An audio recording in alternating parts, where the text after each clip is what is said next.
Si un enfant a besoin d'une éducation et d'un suivi particulier, alors on va s'asseoir, on va prendre le temps de lui expliquer quelles sont les démarches, chose qu'il n'aura peut-être pas le temps de faire dans un grand salon où il y a énormément de monde qui vient. On a des spécialistes aussi qui peuvent répondre. On a tout un suivi après en Israël qui suit les futurs olim et qui peuvent répondre à leurs questions.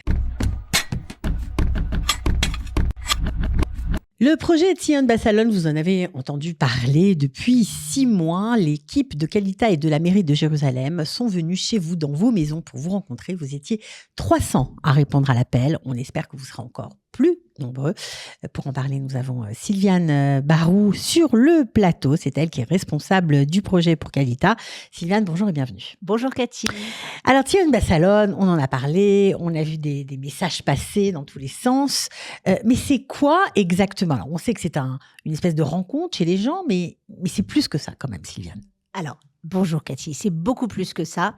Moi, je vis à Jérusalem et on a rencontré des personnes qui vivent à Jérusalem et qui se sont portées bénévoles pour partir en France, raconter l'Alia, partager leur expérience de leur Alia d'il y a 3 ans, 5 ans, 10 ans, plus, ça dépend des personnes et des personnalités, et qui viennent dans les salons des gens qui nous invitent. À la maison, quoi. Chez eux, à la maison, autour d'un café, souvent autour de très bonnes choses. D'un repas. Les familles et les personnes qui nous ont reçus en France nous reçoivent royalement. C'est vraiment une très très belle aventure et surtout on parle d'Israël, de l'Alia, de Jérusalem plus particulièrement et on répond à presque quasi toutes les réponses qui sont posées.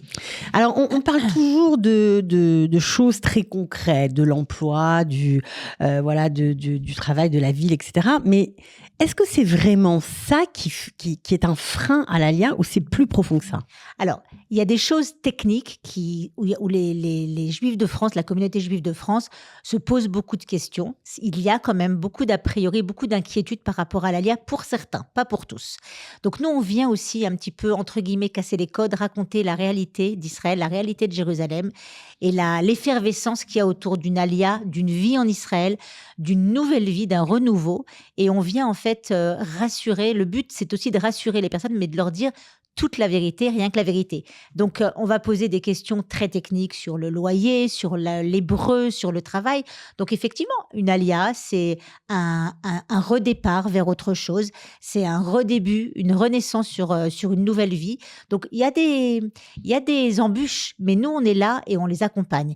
Mais je crois que quand on change de vie, de toute manière, il y aura des difficultés. Donc, nous, on est là surtout pour rassurer, pour raconter, pour dire que nous aussi, ça fait quelques années qu'on vit en Israël et que ça va. Alors, il y a des difficultés, certes, mais j'imagine qu'il y a aussi beaucoup de joie. On le sait, on l'a expérimenté. Et ça, c'est vrai que les gens en parlent peu. Beaucoup de joie, beaucoup de surprises, de bonnes surprises. Beaucoup de surprises, beaucoup de belles surprises.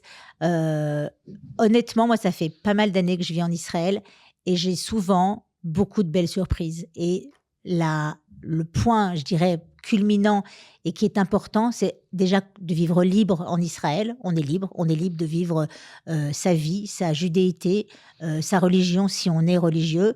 En tout cas, c'est pratique courante dans une totale liberté et une grande sérénité. Maintenant, il y a tout autour. C'est pas, on vient pas en Israël juste pour ça. Il faut travailler, il faut apprendre l'hébreu. Tout ça, on l'explique. Il y a un processus pour l'Alia. L'Alia, c'est quelque chose qui est simple et qui n'est pas simple. Ça dépend comment on prend les choses et ça dépend comment on les en tout cas, c'est pas, on claque pas des doigts. Non, c'est pas. Évidemment, il y a tout un processus, toute une préparation. Une alia, ça se prépare, mais justement, on vient aider à dénouer. Moi, par exemple, j'ai été dans une famille, les gens avaient à peu près mon âge, la cinquantaine, et à la fin de la soirée, la personne m'a dit, je suis contente parce que je sais comment il faut faire. Je savais pas par où commencer, quoi faire, vendre l'appartement, louer un appartement, le travail. Et vous m'avez beaucoup éclairé. Donc, rien que pour ça, on était content d'aller voir ces personnes-là on est repartis, ils étaient plus sereins dans leurs préparatifs. Donc ça veut dire qu'on n'est pas forcément obligé d'avoir une date d'alia. On peut simplement se poser des questions pour vous recevoir et pour vous inviter chez nous, quoi, en fait. Absolument. D'ailleurs, ce projet, il concerne toute la France, vraiment toutes les régions de France. On sait que la majorité de la communauté juive se trouve à Paris et en banlieue, mais on sait qu'il y a des villes et des petites villes. Et nous, le but de ce projet... Vous allez partout ? On va partout. On peut aller à Dijon, dans un village, Vraiment, on a hâte d'ailleurs, on a hâte d'aller Dans le rencontrer les sud-ouest, personnes partout, dans le sud-ouest, dans les dans le nord, Vosges. près de Lille, à Lyon. Là, on va partir normalement à Lyon, on va partir aussi en Belgique. On bouge beaucoup. L'idée, c'est vraiment de faire connaître ce projet qui est vraiment un très chouette projet et qui est... C'est gratuit, évidemment. Oui. Il y a Absolument, pas d'argent. on vient en plus avec un petit cadeau. La soirée, en général, moi j'ai eu vraiment que des bons retours. Ça a énormément accompagné des gens, donc ils commencent à placer les choses dans leur tête. Pour certains qui n'y pensaient pas du tout, pour certains qui ont déjà un dossier d'ALIA ouverte, mais en tout cas, ce projet s'adresse à toutes les personnes qui se posent des questions. Comment on vous accueille? Hyper chaleureusement, franchement.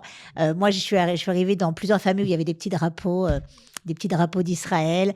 Les gens qui nous accueillent sont hyper gentils, hyper chaleureux. Franchement, c'est une expérience positive d'un côté comme de l'autre. En fait, c'est la diaspora qui rencontre Israël, c'est un peu ça? Ouais, c'est ça. C'est ça. Et en plus, on arrive de Jérusalem. Les gens sont contents aussi de voir des personnes qui vivent à Jérusalem et pour lesquelles ça se passe bien. Alors, encore une fois, il y a des embûches. C'est pas facile tous les jours. Mais tout dépend où on place la facilité et la difficulté. Bon, c'est toujours pas facile un tous les sujet que jours. je pose. En France, c'est pas toujours facile non plus. Non, c'est pas toujours facile. Après, chacun, encore une fois, on vient pour répondre aux questions. On vient pas pour influencer, on vient pas pour donner des leçons, mais pas du tout. Les gens qui se proposent d'être bénévoles, de partir, sont hyper motivés. Ils apprennent beaucoup parce qu'on leur donne aussi des données à apprendre sur l'éducation, sur les écoles, sur la sécurité sociale. Donc, ils viennent avec beaucoup de connaissances déjà. Donc, c'est vraiment très, très riche en général en expérience. Alors, on le sait, les salons de l'ALIA, les salons de Jérusalem sont très nombreux. Je crois qu'il y en a même un dans la semaine du 15 mars, donc juste à peu près au moment où vous serez en France pour rencontrer des familles, ou des jeunes couples, ou des retraités, il y a de tout, tous les profils. Tout le monde sans exception. Ouais, c'est ça, des Absolument. gens avec enfants, des couples sans enfants, il y a de tout. De tout. Alors, quelle est la différence pour tous ceux qui nous écoutent, parce que c'est vrai qu'on donne beaucoup, beaucoup d'infos, entre un Tzion Bat Salon, c'est-à-dire que vous allez chez les gens, dans leur salon, et un salon de l'ALIA où les gens se déplacent dans une grande salle à la rencontre de tout un tas de personnes qui vont informer sur l'ALIA. Alors, les grands salons de l'ALIA, c'est une très belle expérience, c'est à faire. L'un n'empêche pas l'autre, en fait. Je crois qu'il faut vraiment réunir toutes les informations. Ceci étant, les salons de l'ALIA ont énormément de succès, donc il y a énormément de monde, ce qui permet pas toujours d'aborder tous les sujets, de rester 1 heure sur les questionnements d'une famille qui pose beaucoup de questions et qui pose des questions personnelles. Donc, le salon de l'ALIA, il faut y aller. C'est très riche, c'est très enrichissant. Il y a tous les panels. Vraiment, je recommande chaleureusement. Et les Tzion Bat Salon, c'est en complément. Ça veut dire que ça personnalise votre soirée. On arrive, moi j'ai déjà parlé aux personnes qui reçoivent, donc je connais un petit peu ce qui se passe. Donc j'envoie des personnes qui vont pouvoir, devant lesquelles ils vont déjà pouvoir un peu s'identifier et pouvoir répondre à leurs questions. Donc la soirée, elle est beaucoup plus personnalisée. Mais l'un n'empêche pas l'autre. Vraiment, je considère... On n'est plus, on va dire, on va plus au fond des choses, on dit plus la vérité, on pose des questions plus personnelles. Alors, la vérité, je crois que partout on dit la vérité, mais on rentre plus dans des questions plus personnelles, plus profondes. Par exemple, si un enfant a besoin d'une éducation et d'un suivi particulier, alors on va s'asseoir, on va prendre le temps de lui expliquer quelles sont les démarches, chose qu'il n'aura peut-être pas le temps de faire dans un grand salon où il y a énormément de monde qui vient. Pareil pour quelqu'un qui a un petit souci de santé ou quelque chose, alors on va pouvoir lui dire, il faut faire comme ci, comme ça. On a des spécialistes aussi qui peuvent répondre. On a tout un suivi après en Israël qui suit les futurs olim et qui peuvent répondre à leurs questions. Est-ce qu'on peut rester en lien avec vous une fois qu'on vous a rencontré dans le salon, à la maison, rester en lien jusqu'au moment où on décide vraiment de passer le pas et de faire l'ALIA? Absolument. Déjà, quand on part, on laisse en général les bénévoles très souvent lient des liens sympathiques. Donc, je dirais que un peu moins de la moitié pour l'instant des personnes restent en lien avec les bénévoles qui sont venus. Je sais qu'il y a déjà eu du networking, de la communication professionnelle pour faire rencontrer un médecin avec un médecin, un commercial avec un commercial. Donc les gens sentent que vraiment, d'abord, ça se concrétise. C'est pas du en l'air, mais à côté de ça, on leur dit commencez à apprendre l'hébreu en France, commencez à vous préparer une date si vous voulez partir. Mais on les suit. Et nous, à Jérusalem, on a du parrainage de bénévoles qui accueillent des familles quand elles arrivent, et c'est moi qui m'en charge. Donc c'est plutôt positif comme expérience. Ouais, c'est hyper positif. Les gens sont, nous on est hyper heureux de faire ce genre d'expérience. C'est une expérience humaine extraordinaire. Et vraiment, j'encourage toutes les personnes qui vont écouter cette émission de me contacter parce que franchement, c'est très riche. Ça engage sans engager. C'est-à-dire qu'on part pas... on part On signe pas de papier, quoi. On signe pas de papier. On vient, c'est vraiment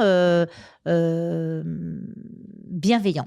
Voilà, bienveillant, gratuit, sans engagement. C'est simplement si on a des questions, voilà, c'est une autre façon de les poser dans un cadre beaucoup plus convivial, plus simple, sympathique. Des fois, on n'a pas envie d'aller. Parfois, il y a des personnes qui n'ont pas envie d'aller s'afficher dans un salon.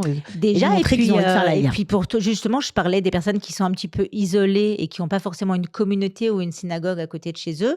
On se déplace chez eux. Donc, les gens qui peuvent pas, qui n'ont pas de voiture forcément, ou qui peuvent pas le jour où il y a des salons à Paris ou dans les grandes villes, Marseille ou d'autres villes, qui peuvent pas y venir ou qui sont âgés, qui peuvent pas se déplacer. Donc nous, on viendra les voir. Donc ça, c'est plutôt sympa. Alors, on sait que le salon de Jérusalem aura lieu la semaine du 15 mars, mais vous serez, on va dire, en France, donc un peu partout. Vous irez où on vous appelle entre le 8 et le 12 mars. Exactement. Donc on peut vous contacter pour organiser une soirée à la maison. Exactement. Il me reste de la place. J'ai encore quelques soirées de disponibles. Donc vraiment, n'attendez pas, contactez-moi. Et on parlera. Et c'est avec moi que vous parlerez et on fixera un rendez-vous avec grand plaisir. Voilà, alors j'espère que le message est passé. Donc on mettra bien sûr les coordonnées de la personne que vous devez appeler pour tout simplement réserver une soirée. En tout cas, déjà vous renseigner dans un premier temps. Merci Sylviane, bravo pour le travail. Franchement, c'est génial. Bonne journée. Au revoir.